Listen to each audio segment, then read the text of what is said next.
Փակ TV հեռուստալիքի բոլոր մշակութային ծրագրերը հովանավորվում են իրավապաշտպան Լևոն Բաղդասարյանի կողմից։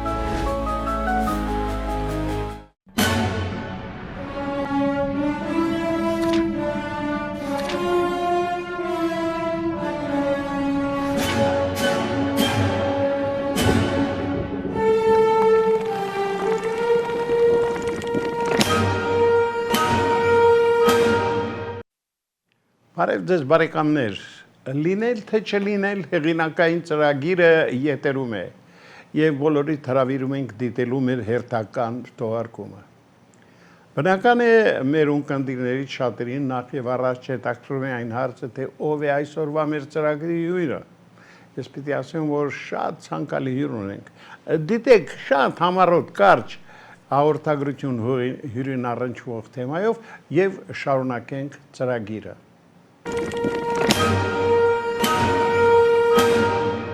Հանրաճանաչ հեռուստալրագրող, արվեստի վերլուծաբան Կարինե Հակոբյանը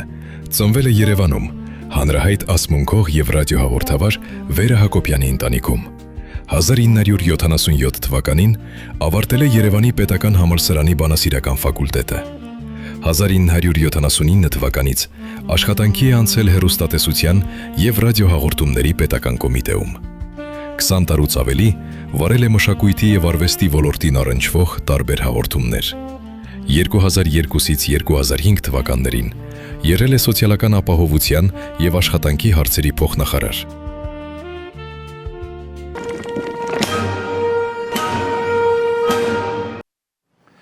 Այո, սիրելի բարեկամներ, մշակութաբան Կարինե Հակոբյանն է այսօր Փակ TV տաղավարում լինել թե չլինել հեղինակային ծրագրում։ Կարինե, բարի գալուս։ Բարի համլետ։ Ես միշտ հաճույքով հիշում եմ այն տարիները, որ աշխատում էինք H3 հեռուստաընկերությունում։ Դա արդեն վերջում։ Այո, եւ հայտնի խոսքի ուժը հաղորդաշարը, որը միշտ սպասում են առանձին հետաքրքրության մարդիկ։ Ես իհարկե կարծում եմ, որ դու մի այնպիսի ընտանիքում ես ապրել, մեծացել, որ ուրիշ ճանապարհ չէր լինի դեպի մշակույթը։ Իսկ այսօր մեր մշակույթի վիճակը ցավոք Հայաստանում մեղմ ասած շատ տխուր է։ Համամիտ ես։ Այո, իհարկե համամիտ եմ, բայց ոչ միայն Հայաստանում, այլ աշխարհում, որովհետև Հայաստանը աշխարհի մի շատ փոքրիկ մասնիկն է եւ չի կարող այդ ընդհանուր զարգացման միտումներից դուրս լինել։ Պարզապես մենք փոքր երկիր ենք եւ մեզ համար դա տասնապատիկ ավելի վտանգավոր է։ Եթե մեծ օվկիանոսի մեջ մի կաթիլ թույլ կարող է ձուլվել գնալ, ապա Հայաստանի պես փոքր երկրում դա կարող է լինել ճակատագրական։ Մանավանդ, բացի փոքր երկիր լինելուց, մենք մշակութային ժողովուրդ ենք։ Դա մեր արժանիքն է, մեր առանձնահատկությունն է։ Մյուս ազգերը, որոնք մշակութային չեն, քոչվոր են եղել եւ նաեւ այդ պատճառով չեն ստեղծել մշակույթ, նրանց համար անգամ ձեռնտու է, որովհետեւ հաստ ու բարակ դառնում է նույնը, թաց ու շոր դառնում է նույնը։ Այսինքն դու լինելով մշակութային ազգ ունենալով այդքան մեծ ներդրում համաշխարհային մշակույթի մեջ, ոչ միայն հավասարվում ես, այլև անտեսվում ես, քեզ ոչնչացնում են, վերցրել են ամեն ինչ, հիմա այդպես հետքերը գողունի վերացնում են, յուրացնում են քոնը։ Այդպիսի ժամանակաշրջանում ենք ապրում, բոլոր գործընթացները համաշխարհային են եւ մենք դա պետք է գիտակցենք, եթե մենք դա չգիտակցենք եւ ամեն ինչ տեսնենք միայն այս սահմանների մեջ եւ կամ էլ անգամ տարածաշրջանային տեսանկյունը բավարար չի, անպատճառ պետք է դիտարկենք ընդհանուր համատեքստում, այլապես ոչինչ չենք հասկանա եւ չենք հասկանում, որովհետեւ միայն մտածում ենք այսպես Ռուսաստան, Թուրքիա, Պարսկաստան պետությունների մակարդակում, այնինչ խնդիրը լրիվ այլ դաշտում է։ Եվ ինչ որ բան հնարավոր է շտկել այսօրվա պայմաններում։ Նախ առաջինը այն է, որ պետք է հասկանանք խնդիրը, որպեսզի կարողանանք դա լուծել։ Եվ հասկանալը այն է, որ այսօր իրականում հարվածը հենց մշակույթին է ուղված, որովհետև եթե այդ կոսմոպոլիտական, գլոբալիստական նպատակը պետությունները վերացնելն է, որպեսզի ստեղծվի մի ընդհանուր զանգված, որը մի կետից ղեկավարվի եւ հեշտ լինի ղեկավարելը, կառավարելը, այնպես ինչպես իրենք ուզում են, դրա համար պետք է մշակույթը վերացնես, որովհետեւ պետությունը հիմնված է մշակույթի վրա, ազգային պետությունները նկատի ունեն։ Եվ նաեւ փոխադարձաբար մշակույթը առանց պետության չի կարող զարգանալ, բարձր մշակույթը հատկապես սովորական կենցաղայինը իհարկե կարող է, բայց դա բավարար չէ, որպեսզի մարդը պահպանի իր մարդկային էությունը։ Մարդը մարդ է դարձել ստեղծագործելու միջոցով, ստեղծագործական աշխատանքի միջոցով։ Այդ դա է, որ հիմա ուզում են վերացնել, որովհետև իրենց պետք չէ այդ մարդը, այդպիսի մարդուն չեն կարող կառավարել։ Իրենց պետք է զանգված։ Սա մի, ինչ ասեմ, հակամարտկային գործընթացներ են տեղի ունենում աշխարհում, հակամարտկային, ոչ միայն հակաազգային, որովհետև հակաազգայինը դա հակամարտկային է։ Ազգայինը հիմնված է մշակույթի վրա, մարդը որպես մարդ գոյություն ունի միայն մշակույթի շնորհիվ, եւ դա վերացնելով գիտեք ինչ, անգամ կարող է հարց առաջանալ, բա այդ մարդկանց, ովքեր ում ձեռքին այսօր աշխարհի կառավարման լծակներն են, նպատակը ո՞րն է, դա ինչ նպատակ է, չէ՞ որ դա հակամարտկային նպատակ է, այո, հակամարտկային նպատակ է, որովհետև իրենք լրիվ այլ կերպ են մտածում։ Կարինե, գիտես, հետաքրքիրը որն է։ Դե ես արդեն ասեցի, որ դու իսկապես մշակութային օջախում ես մեծացել եւ քո ճանապարհը հիմնականում պիտի տարեր մշակույթի։ Դե շնորհակալ եմ Աստծուց, որ ծնվել եմ այն ընտանիքում, որտեղ ծնվել եմ, եւ շնորհակալ եմ Աստծուց, որ ծնվել եմ Հայաստանում։ Հիմա տես, երկար տարիներ ես լավ հիշում եմ, որ համալսարանն ավարտելուց հետո եկար աղջնակեիր հեռուստատեսություն, Առաջինին։ Այո, առաջին եթերներն եմ կրել։ Երկար տարիներ եթերային մարդ ես եղել, մենք էլ քեզ հետ բազմաթիվ հաղորդումներ ենք վարել։ Բայց հետո այնպես ստացվեց, որ բավականին ժամանակ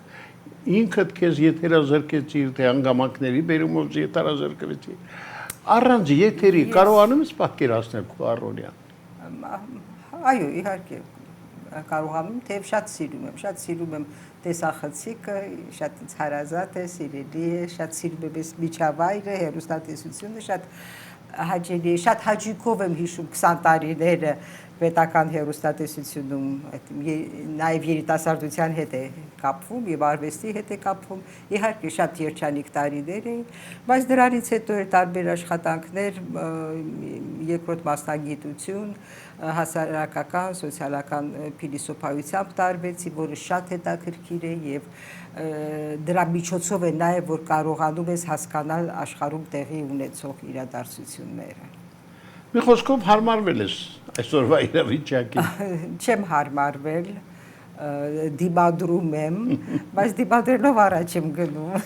Ես իհարկե շնորհակալ եմ, որ դու իմ հրավերքը ընդունեցիր եւ եկար այսօր հաղորդման, որտեղ քեզ հետ իսկապես վաղեմի բարեկամներ ենք եւ ես միշտ քեզ հետ աշխատելուց մեծ բավականություն եմ ստացել։ Մենք կարծես առաջին հայացքից հասկացել ենք միմյանց թե եթերում միասին երկար ժամանակ աշխատել ենք նաեւ ուղիղ եթերում, ինչը մի ուրիշ աշխարհ է։ Հայց համար խոսքի ուժը դա արդեն մյուս արդեն 2014-ից 17 թվականներին հյերեքում։ Այո։ Այնտեղ մենք հանդիպեցինք նորից։ Ինձ համար այդ հաղորդաշարը նույնպես շատ կարևոր էր, որովհետև այնտեղ հնարավորություն էր տրված բոլոր մտահոգող հարցերին անդրադառնալ եւ ընտրել համապատասխան մասնակիցներ, հյուրեր։ Կարծում եմ այնուամենայնիվ ինչ որ մի կաթիլ ազդեցություն դա ունենում է, որովհետև շատ կարևոր է խոսքի ուժի ազդեցությունը, շատ կարևոր է դա, որը մենք չեք հասկանում, թվում է թե հաղորդում է եղավ, անցավ, բայց դա տարածվում է, մտքերը տարածվում են եւ հնչում են եւ մեկից մյուսին են անցնում, դա անտեսանելի մի ընթացք է, որը շատ կարևոր է եւ հեռուստատեսությունը, լրատվամիջոցները շատ ավելի մեծ դեր ունեն, բայց ցավոք սրտի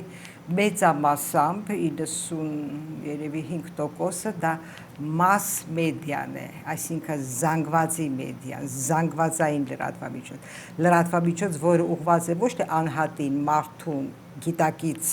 անձնավորությանը, այլ ուղղված է զանգվածին եւ զանգվածին էլ ավելի զանգված դարձնելու։ Իսկ զանգվածը հատկանիշ չունի։ Զանգվածը դա մասան, դա այն է ինչպես ուզես, իրեն ինչ ձև ուզես կտաս։ Եվ երբ մենք խոսում ենք ընտրություններից կամ քաղաքական գործընթացներից, մենք չենք հասկանում, որ մարդը այլևս գործոն չէ այդ ուղեղների լվացման, հարթուկման եւ այլն, դա այնպիսի մի հոսք է, եւ երբ կան լրագրողներ, կան հաղորդումներ, ում նպատակը հակառակն է, ում նպատակը մարդուն մտածել տալն է, ճիշտ տեղեկություն տալն է, շատ մեծ է այդ լրագրողների եւ այդ լրատվամիջոցների, որոնք հատուկ են դեր, շատ քիչ են դերը։ Գիտես, մեր այսօրվա ծրագրում մենք ընդգրկել ենք մի շարք արխիվային տեսանյութեր, որոնք պետք է գան լրացնեն եւ մեր խոսքը եւ ձեր մտքերը կապած հեռուստատեսության ընդհանրապես մեր առօրյա կյանքում տեղի ունեցող իրադարձություններից։ Հիմա մենք դիտում ենք այդ տեսանյութերից, արխիվային տեսանյութերից առաջինը, որը մի քանի տարվա պատմություն ունի, եւ շարունակենք, հա։ Սիրով։ Խնդրեմ։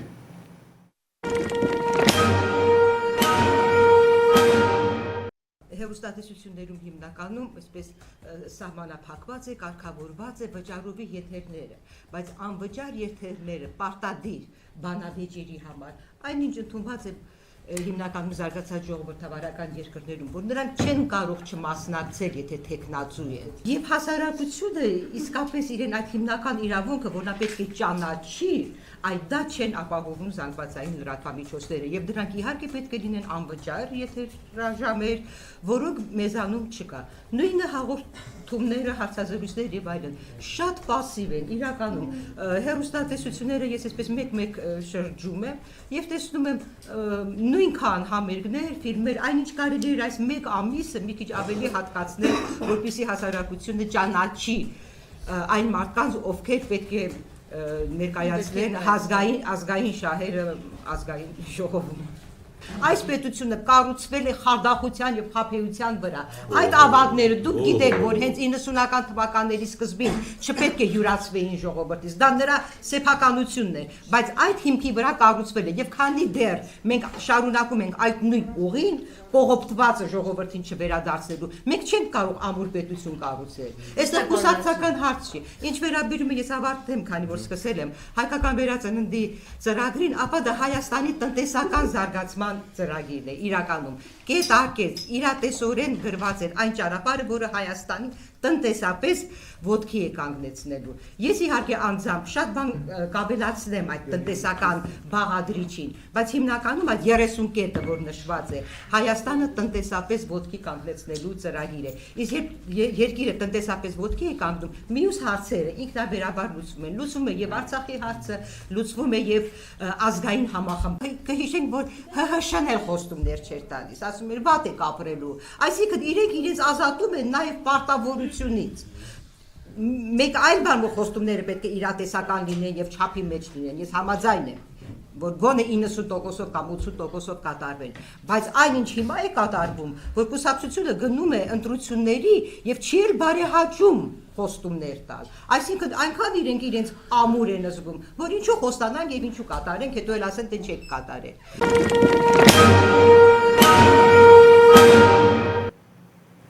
Շարունակում ենք ծրագիրը, Կարինե Հակոբյանն է, Կարինե, դիտեցինք 8 տարվա վաղեմություն ունեցող քո հերթական, ինչպես ասում են, մասսայական, այսպես ելույթներից մեկի ժամանակ, երբ դու շատ կարևոր հարցեր բարձրացրել չի։ Հետաքրքիր է, տարիների ընթացքում, հատկապես այս տարիքում շատ բաներ վերանայում ես։ Հիմնական իհարկե արժեքները մնում են նույնը, բայց շատ հարցերում ես այլ կերպ եմ մտածում, շատ երևույթների նկատմամբ այլ կարծիք ունեմ, բայց հիմնականը մնում է նույնը, անշուշտ։ Այսինքն ոչ մի բան էակտես չի փոխվել։ Էական ինչ վերաբերում է արժեքային, հարցերին, չի փոխվել, բայց շատ բան փոխվել է այն տեսակետից, օրինակ հիմա դա մեծ երկար թեմա է, բայց շատ մարդկանց մասին քաղաքական դեմքեր համաշխարհային, ես Հայաստանից դուրս եմ անգամ վերցնում, որ ես կարող եմ իմ ամբողջ հասուն տարիքում ատել եմ, հանկարծ սկսում եմ կարդալ, ճանաչել եւ հասկանում եմ, որ այդ ամբողջը ապատեղեկատվության հետևանք է եղել։ Եվ ինքս եմ սկսում ուսումնասիրել եւ պատկերացնում եք 180 աշճան կարծիքս փոխվում է։ Այդ նույն թեման է, այդ զանգվածային լրատվամիջոց, որտեղ զանգվածային լրատվամիջոց եւ ուղեղների գիտակցության վրա ազդելը անգամ միայն թերթն ու հեռուստատեսությունը չի, դա ընդհանրապես քան լայն ծրագիր է, դպրոց, արվեստ նաև ցավոք սրտի, կինեմատոգրաֆիա, այդ ամբողջ այդպես այդ քարոզչության մեքենան ինչպես ուզում է այդպես էլ այսպիսի հասարակական գիտակցություն է ձևավորում։ Եթե ստացվեր այնպես, որ նորից սկսվեիք ամեն ինչ, նույնը կընտրեիք, նույն գաղափարներով կշարժվեիք, թե այսօր այլ կերպ կդատեիք։ Չէ, գաղափարները իհարկե նույնն են։ Հիմնականը երևի շատ բան չէի փոխի։ Գիտես, մշակույթի աշխարհի մարդկանց առջև Շեքսպիրյան հայտնի այդ լինել թե չլինելու գաղափարը միշտ կանգնած է եղել։ Այսինքն ունենալ մշակույթ, պայքարել այդ մշակույթի համար, ամեն ինչ անել, որ դու լինես քո մշակույթի մի մասը, թե այնուամենայնիվ գալիս է մի պահ, որ ամեն ինչ դառնում է այսպես անտարբերության մատնված երևույթ։ Լինել անտարբեր, համակերպվել, թե պայքարել, իհարկե պայքարել, որովհետև համակերպվելով եւ անտարբերությամբ ոչնչանում ես, ընդհանրապես ոչնչանում ես, այնինչ տեղի է ունենում հիմա։ Մենք հիմա շատ ենք համակերպվում եւ այս գործընթացը, ինչի մասին մենք հենց սկզբից խոսեցինք, որ համաշխարհային զանգված է ձևավորվում, այդ ճանապարհով է ձևավորվում անտարբերությամբ, համակերպմամբ, հանդուրժողականությամբ, ինչն ենք հանդուրժում, ատելությունը, բռնությունը, անարդարությունը, դա հանդուրժելու բան է, ինչ է նշանակում հանդուրժողականություն։ Ոչ, պետք չի։ Այդ ամբողջ գաղափարախոսությունը, այդ վտանգավոր փիլիսոփայությունը հենց բերել հասցրել է այսօր այս կետին եւ ամեն ինչ տեղի է ունենում, այո, լայն իմաստով մշակույթի դեմ է։ Այս պատերազմը, որը այսպես հազարամյակներով եկող պատերազմ է մշակութային, բայց վերջին այս փուլը, որ կարելի հենց երրորդ համաշխարհային պատերազմ համարել, իդեպ Հռոմի Պապը հայտարարեց 13 թվականին, որ երրորդ համաշխարհային պատերազմը սկսվել է,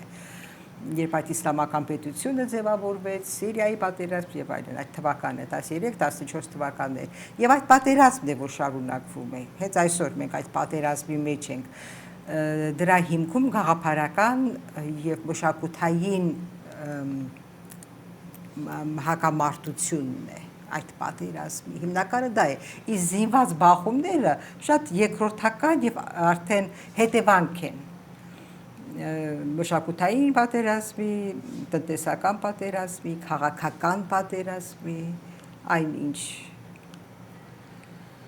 Գիտես, շատերը վերլուծաբաններից ասում են, որ այսօրվա այս պատերազմերի մի մասն էլ գաղափարների ընդհանրման արդյունքում է, այսինքն քրիստոնեական գաղափարախոսությունը, մուսուլմանական, մի խոսքով սրանք տարբեր գաղափարախոսություններ են, բայց ի վերջո դրանց բախումը ամենասարսափելի արդյունքը կարող է տալ։ Գիտեք, նույնն է, ինչի մասին մենք խոսեցինք, որպեսզի վերացնես պետությունները, պետական կառույցները, պետք է վերացնես մշակույթը, բայց ոչ միայն մշակույթը, այլև դավանանքը, որովհետև դա առանձնահատկություն է, չէ՞, տվյալ ժողովրդի տվյալ պետք է այդ առանձնահատկությունը վերացնես, որ ինքը վերադա վերջի վերջո։ Եվ վերացնելու մի եղանակն էլ իրար խառնել, միավորելն է։ Օրինակ, այդ ողբերգական չարաբաստիկ պատերազմից հետո 40 4 օրյա պատերազմը նկատի։ 44 օրյա, այդպես ինչ որ անուն են դրել։ Հայաստան եկան մի քանի բավական հայտնի համաշխարհային դեմքեր մշակութային ոլորտի, այդպես շատ չերևաց, եւ ես մի երկու հարցազրույց կարդացի, մեկը ֆրանսիացի հայտնի փիլիսոփա, քաղաքական գործիչ նաեւ, բոլոր փիլիսոփաների մեծ մասը նաեւ այս քաղաքական այդ վերցրել են։ Ինք ասում է, որ մենք պետք է կարողանանք այդ հուդայա քրիստոնեությունն է, հուդայա քրիստոնեություն, այսինքն ինչ է դա նոր եւ լրագրողը հարց չտայ, ինչ է նշանակում հուդայա քրիստոնեություն, հուդայիզմը մի կրոն է, քրիստոնեությունը մի ուրիշ կրոն է։ Այդ երկուսի միավորումից ինչ է դուրս գալ։ Եվ այդպես էլ այսինքն կա այդպիսի վերջի հիշում ենք այդ եկեղեցին կառուցեցին համաշխարհային հարավային Ամերիկայի որ քաղաքում էր միավորում են իսկ ինչ է նշանակում միավորում նշանակում վերացնել չէ բնականաբար հիմա Դե չեմ խոսում այն իրավիճակը որ այսօր հայկական եկեղեցում է տեղի ունենում մեր այո եւ ես գրել եմ նաեւ Քրիստոսի արձանի հետ կապված, որ դա մեր դավանանքին դեմ երևույթ է, որտեղ մեր դավանանքի հիմքում եռամիասնությունն է, եւ Քրիստոսը եռամիասնության որդին է, դա կաթոլիկ եկեղեցուն է բնորոշ, կաթոլիկ դավանանքին է բնորոշ կանգնեցնել, պաշտել եւ այլն, արձանել եւ այլն, եւ դա կաթոլիկ եկեղեցու հաղթանակն է մեր եկեղեցու նկատմամբ, եթե մենք Հայաստանում կառուցում ենք Քրիստոսի արձան հայոց եկեղեցին դեմ արտահայտվեց հիմնավորեց բայց շատ թույլ էր այդ դիմադրությունը դրան ինչ է նշանակում հայոց եկեղեցին ասում է չի թույլատրվում չի կարելի եւ շարունակում են կառուցել դա դեռ տարիներ առաջ էր եւ հետևանքները տեսնում ենք պետք է ուժեղ լինի մեր եկեղեցին բայց երբևէ նա երբեք չպիտի զիջեր Եթե պայքարում ես, պիտի մինչև վերջ պայքարես եւ այն ժամանակ պետք է պայքարեին եւ հիմա այլ ուժ չի իհարկե չի կարելի դա արդեն գաղափարական հարց է իսկ այդտեղ եթե դու պարտվում ես որտեղ պարտվում ես ներքնապես դու պարտվում ես նաեւ մյուս ասպարեզներում բայց երբևէ կարող է մտածել որ ամենայն հայոց կաթողիկոսը կարող է կանչվել քնչական կողմից։ Չէ, կարող մտածել դա ընդհանրապես ամենավատ երազում այնինչ տեսանք այս տարիներին պատկերացնել հնարավոր չի։ Դա կարող է շատ տխուր հետևանքներ ունենալ։ Գիտեք ինչ, ամենավատ երազում չէինք կարող պատկերացնել, բայց դե բոլորին հայտնի է այդ մեթոդը, որ կաթիլ, այսպես հանդուրժել եւ դու կամաց սովորում ես։ Սովորեցնում եմ։ Եվ հա, արմարվում ես։ Կամաց դա ամենահավոր է, բոլոր տեխնոլոգիաները մշակված են, շատ բարձր մակարդակի են հասցված այդ սատանայական տեխնոլոգիաները։ Գիտես, ես ուզում եմ մենք դիտենք մեր պատրաստած արխիվային տեսանյութերից եւս մեկը, ինչը քեզ մոտ կարող է շատ հետաքրքիր հուշեր արտնասնել։ Դիտենք։ Հաճույք, հովանակակալ է, իհարկե, այսօրից։ Խնդրեմ։ Մտահոգում եմ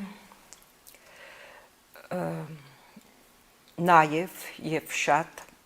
այն, որ մենք եւ դա միայն Հայաստանին չի վերաբերում, ընդհանրապես այս մտայնությունը ավանդույթների, հաստատությունների, ինստիտուտների, քայքայման, քանդման այս ճանապարհը, որով գնում է այսօր աշխարհը, դա իհարկե լավ տեղ չի կարող տանել, որովհետև մենք մշակութային եւ քաղաքակրթական այս մակարդակին հասել ենք երկար ճանապարհ անցնելով։ Եվ սա է, որ մարդուն մարդկայնացնում է, որովհետև մարդը դեռ չի հասել մարդկային այդ մակարդակին։ Նա դեռ կիսա կենթանի, կիսա գազան, կիսա նա ձգտում է դառնալ մարդ, այդ մարդ բառի վեհ իմաստով։ Եվ մշակույթը, որը նշանակում է հենց հայերեն բառը շատ հետաքրքիր է, մշակել, այսինքն դու ամեն ինչ մշակում ես, կատարելագործում ես։ Դա արտահայտվում է այդ ավանդույթների պահպանության, սովորույթների, լավ սովորույթների պահպանության, որը սոցիոմշակույթն է, արվեստի, որը բարձր մշակույթի հիմքն է, գեղարվեստական մշակույթը։ Հիմա ես նկատում եմ այդ ամենի դեմ այսպիսի մի հաղթարշավ է գնում, ամեն ինչ քանդել, վերացնել, ավանդույթները արհամարել, եւ դա լավ տեղ չի տանի, եւ այդտեղ ամենից շատ դժում են հենց մշակութային ազգերը։ Մենք այն բացառիկ մշակութային ազգերից ենք, որ կարող ենք այսօր հպարտանալ։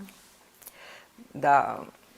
մեր պատմությունն է, ապացուցում, դա մեր աշխարհագրական տեղանքն է, Արարատի լանջին սփռված այս մշակութային ազգը, բայց ցավոք սրտի մենք որպես մշակութային ազգ այսօր գոյություն ունենք կարծես իներցիայով, մենք չենք զարգացնում մեր մշակույթը, այժմ այդ տենդենսը կա իսկապես ամեն ինչ արհամարել, քանդել, քայքայել, այն ինչ որ կոչվում է մշակույթ իր լայն իմաստով։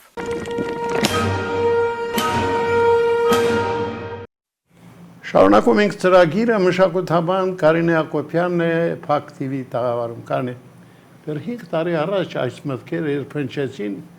քո կողմից, շատերը մտածում են, ինչ է ասում, մեր մշակույթը զարգանում է, այլ, բայց գնալով էլ ավելի է խորացում։ Գնալով եւ էլ ավելի խորանում եւ մենք պետք է գիտակցենք, որ այս պատերազմում մենք միայն կարող ենք պահպանվել, այսօր հաղթելու մասին մի քիչ շատ անիրական է խոսելը, բայց պահպանվելը արդեն հաղթել է նշանակում։ Միայն այսպես եթե ունենանք այնպիսի ղեկավարություն, որը կգիտակցի, որը կունենա նպատակներ ազգային շահերին համահունչ եւ ոչ միայն մշակույթի նախարարությունը նորից կհիմնադրվի, այլև կհիմնադրվի նոր քաղաքականությամբ, որը կհամակարգի լայն առումով բոլոր այն ոլորտները, որոնք առնչվում են մշակույթին, դա եւ կրթությունն է, եւ գիտությունն է, եւ պատմությունն է, այդ ամենի եւ դաստիարակությունն է մշակույթի միջոցով, որտեղ այդ բոլոր կառույցների հիմնական նպատակը գործառույթը համակարգելն է։ Այդ համակարգող օղակը, երբ համակարգող կենտրոնը երբ դու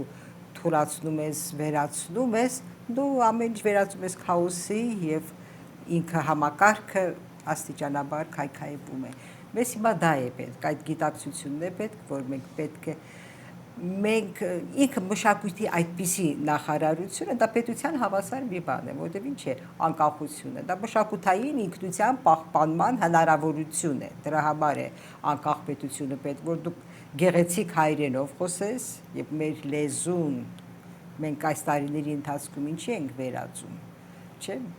հայոց լեզուն, երբ կարդում ես նարեկացու, այդ նարեկացու բառապաշարը նայենք եւ հիմիկվա բառապաշարը նայենք, այս ամբողջ հարյուրամյակների ընթացքում լեզուն այսօր մենք պիտի այնքան զարգացած լեզու ունենայինք, իսկ մենք աղավաղում ենք, ինչպես են խոսում այդ հարգանքը չկա լեզվի, որը որ մշակույթի հիմքն է, մտածողություն, այ ինչպես մենք խոսում ենք, այդպես էլ մտածում ենք, այդպես էլ ապրում ենք եւ այդպիսի պետություն ենք։ Գիտես, իհարկե դուք ու էությամբ կներեք Համլետ, այդ որ այսպես նորաձև դարձավ այերով խոսելը, իբր անկեղծ է, իբր անմիջական է, միջակայքի ժողովրդական է, իբր, բայց այստեղ խորը իմաստ կա, ինչու են, օրինակ, ինչու ենք մենք եթերում խոսում էյով, իսկ ընկերական շրջապատում խոսում այով, որովհետև դա զսպանակ է, Ինչու կա գրական լեզու եւ կա խոսակցական լեզու, կա ժարգոն, այդ ամենը իր տեղը ունի։ Եվ դու այդ ամենը խառնում ես, այսինքն երբ դու եթերում քեզ,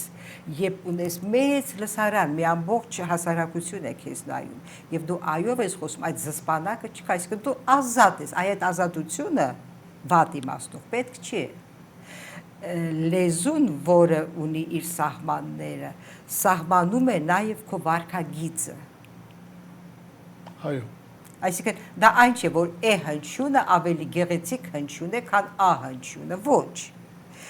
Կարող են հակառակը լինել։ Հարցը այն է, որ կա գրական լեզու եւ կա լեզու, որով դու խոսում ես հասարակության հետ, եւ դա պատասխանատվություն է, եւ դու խոսելիս պետք է մտածես ինչպես ես խոսում, դու չես կարող քեզ այդ ազատությունը թույլ տալ։ Դա պատասխանատվություն է։ Գիտես, ես ասեմ, որ իհարկե քո էությամբ լինելով մշակութային անձնավորություն, ի վերջո մշակութաբան հենց պատահական չի ասում մարդու ասի։ Դու բան է բավականին ակտիվ հասարակական հանրային գործիչի անուն ես ունես ժամանակին։ Ես հիշում եմ, երբ դարձար անգամ սոցիալ փոխնախարար։ Հիշում ես այդ տարիները։ Դա այո, հասարակական գործունեությամբ սկսեցի զբաղվել անմիջապես այս քաղաքական հասարակական փոփոխություններից հետո, նախ հեռուստատեսությունում Համլետ գիտես այդ փոփոխությունները, որ եղան եւ արդեն չկար պետական ֆինանսավորում,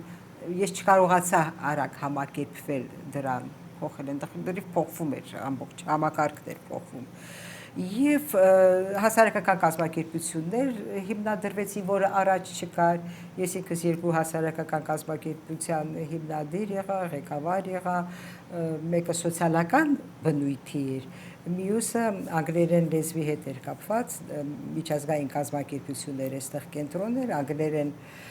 խոսողների միություն, կենտրոնը Լոնդոնում էր, եւ այդպես սկսվեց իմ հասարակական գործունեությունը։ Բայց ինչպես եղավ, որ քեզ հրավիրեցին ինձ սոցիալ փոխնախարար։ Հասարակական գործունեությունից ես հասարակական կազմակերպության ղեկավար եմ եւ այդ ժամանակ մի անդադ լինում են քննարկումներ, հանդիպումներ, ծրագրեր էի իրականացնում միջազգային կազմակերպությունների հետ եւ ճանաչում էին։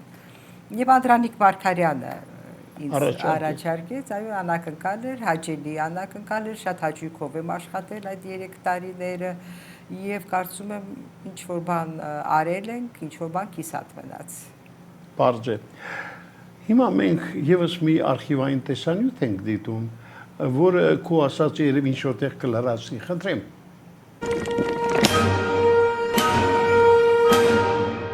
Առողջապահության նախարարության գործը դա հիվանդանոցները, պոլիկլինիկաները կամ արձագանքելը հիվանդության չէ։ Պետական համակարգը արդյունավետ կարող է աշխատել, եթե լինի համագործակցություն նույն առողջապահության նախարարության, բնապահպանության նախարարության, գյուղատնտեսության նախարարության միջև։ Այսինքն կանխարգելող քաղաքականություն պետք է ունենան, ինքը առողջապահության նախարարությունը պետք է կանգնի բնապահպանության նախարարության կողքին, որը նույնպես բացարձակ հակառակ աշխատանք է իրականացնում ցավոք սրտին, եւ առողջությունը, առողջ ապրելակերպը, դա դեղերը չեն, հիվանդանոցները չեն, դա չհիվանդանալն է, իսկ դրա համար պետք է այդ առողջ միջավայրը։ Մենք աղտոտված օդ ենք շնչում եւ դրա հետևանքն է այս հիվանդությունները, այս վարակները եւ եթե մենք այսպես իսկապես արմատապես չփոխենք այն հայեցակարգը, որը որդեգրել է հենց մեր պետությունը եւ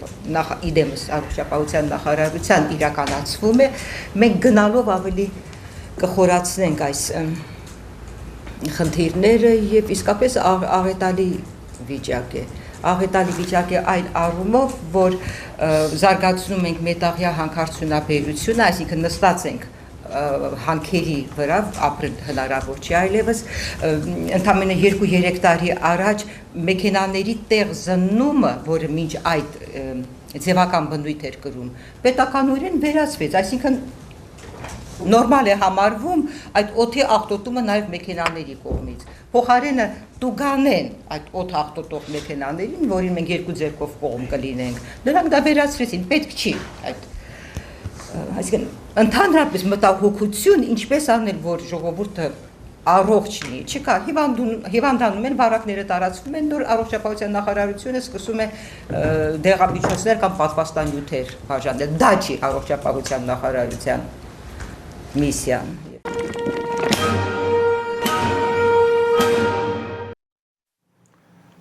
Կարինե դու մտքերի մեջ ընկար երևի վերապրեցիր այն օրերը, երբ այդ հարցերի շուրջ Այդքան շատ են, հայելի ակումբում եմ այդ երևի 10 տարի առաջ, չգիտեմ։ Հա։ Ինչ որ բան Ինքս իմ բնավորությամբ բոլորովին անտարբեր չեմ եւ իհարկե այս հնարավորությունը իմ աշխատանքը հասարակական դա կարծում եմ ավելի իմ կյանքը դարձրել է եւ դժվար եւ բովանդակալից, որովհետեւ երբ դու դժգոհ ես, երբ մտահոգվում ես, անհանգստանում ես, բայց ոչինչ չես կարող անել, դա ավելի դժվար է։ Երբ գոնե մի փոքր փորձում ես, գոնե իդեպ մի հետաքրքիր բան եմ ուզում ասել, այդ տպավորությունն է, որ հասարակական կարծիքը ընդհանրապես որևէ դեր չի կատարում, բայց այդպես չի։ Ես ինքս անգամ ես տարիների ընթացքում ելույթների արդյունքը այսպես մտաբերելով, որ դեպքում է ազդեցություն ունեցել, ինչ որ ազդեցություն երբեմն եղել է, ինչ որ անուղղակի, անպայման չի որ ասեմ, որ հա այս քննարկումից կամ այս կոնֆերանսից կամ այս մամլոասուրիսից հետո ինչ որ մի բան որոշեցի, բայց թեկուս անուղղակի որոշ ազդեցություն ունենում է, չի կարելի անտեսել։ Գիտես, միշտ մտածել եմ, այդ հարցը դեռ այն ժամանակ եմ ուզեցել քեզ տալ, որ մայրիկդ, որ այդքան հանրահայտ ասմունքով էր ռադիոհաղորդավար, երբևէ քեզ չի առաջարկել իր գործը շարունակես։ Չէ, երբեք չի առաջարկել, հետաքրքիր է։ Դե չէ։ Դա քոնը չէր։ Չէ, կարող է եւ իմ շատ եմ սիրում պոեզիա եւ եղել է որ կարդացել եմ, նախ շատ պատասխանատվությամբ եմ դրան վերաբերվում, կարծում եմ այդպիսի տվյալներ ես այնուամենայնիվ չունեմ, դերասանական տվյալներ իրականում չունեմ, բայց ասմունքը մի քիչ այլ է։ Իհարկե, բայց հակառակը, ես երբ դպրոցը ավարտեցի, ռեժիսորական ֆակուլտետ էի ուզում ընդունվել թատերական, եւ մայրիկս ամեն կերպ ինձ համոզեց, որ համալսարան ընդունվեմ բանասիրական։ Երբ դու լսեցիր։ Եվ այսպես հա։ Բայց քեզ ասեմ, չես սխալվել։ Բայց էլի հեռուստատեսություն գնալով ռեժիսուրայի մոտ էի։ Դե,